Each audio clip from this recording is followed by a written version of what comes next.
Tariki 30 z'uku kwezi tugiye gusoza kukuboza urukiko rwisumbuye rwa Nyarugenge rwasubitse urubanza ruregwamo abayisilamu 5 bakekwaho ibyaha birimo ikiterabwoba nyuma y'aho ubushinjacyaha bugaragarije ko batabonye inyandiko z'ubujurire z'abunganira abaregwa. Tariki 3 Ukuboza 2019 nibwo urukiko rw'ibanze rwa Kagarama rwari rwategetse ko abayisilamu 5 baregwa ibyaha bifitanye isano n'iterabwoba bafungwa iminsi 30 y'agateganyo.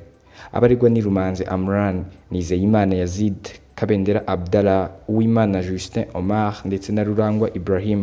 Aba bagabo uko ari 5 bakurikiranyweho ibyaha birimo kugirira nabi ubutegetsi buriho cyangwa perezida wa repubulika, icyaha cyo kujya mu gaco k'ubwigomeke ndetse n'icyaha cy'iterabwoba rishingiye ku nyungu z'idini.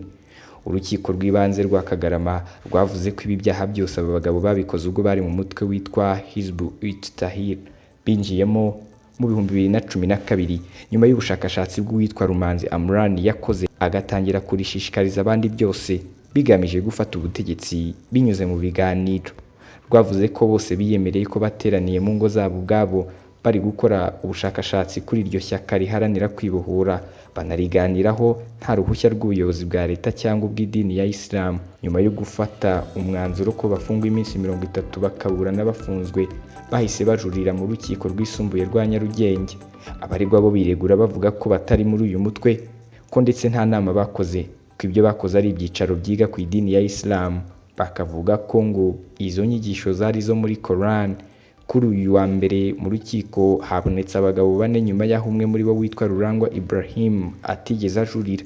Ubwo umucamanza yahaga umwanya baregwa, ababunganira mu mategeko barimo Maître Mbonyimpaye Elias bavuze ko biteguye kuburana. Gusa uruhande rw'ubushinjacyaha rwo rwavuze ko rutiteguye kuburana kuko ngo inyandiko y'ubujurire butigeze buyibona.